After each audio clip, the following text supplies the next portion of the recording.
ఈ లోకంలో దేవుని పిల్లలమైన మనము కూడా చాలాసార్లు ఒక అధికారి దయ కొరకు, ఒక ఎమ్మెల్యే దయ కొరకు, లేదంటే ఒక ఉన్నత అధికారుల యొక్క దయ కొరకు మనలో చాలామంది ప్రాకులాడపడతా ఉంటారు.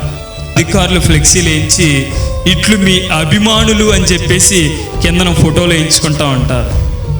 అంటే ఆ ఫోటోల ద్వారా వాళ్ళు ఏం తెలియజేస్తున్నారంటే, మాకు ఎవరి దయ కావాలి అంటే, లేదంటే పలానా లీడింగ్లో ఉన్న ఎమ్మెల్యే, పలానా లీడింగ్లో ఉన్న ఎంపీ, పలానా లీడింగ్లో ఉన్న ఆ వ్యక్తి యొక్క దయ కొరకు, ఆ వ్యక్తి యొక్క ప్రేమ, ఆదర, అభిమానాల కొరకు మేము ఏం చేస్తున్నామంటే మేము ఇక్కడ పాటుపడుతున్నాము అని చెప్పడం కోసం వారు ఏం చేస్తూ ఉంటారంటే, ఆ వ్యక్తి పెద్ద ఫోటో వేయించి కిందన వెళ్ళి చిన్న చిన్న ఫోటోలు వేయించుకుని ఇట్లు మీ అభిమానుల సంఘం అని రాయించుకుంటూ ఉంటారు.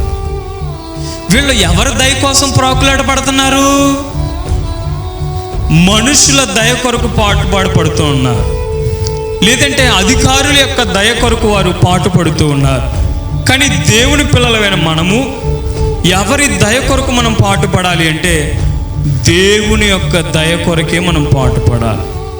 దేవుని యొక్క దయ మన జీవితాల్లో లేకపోతే మనకంతా శూన్యమేనండి.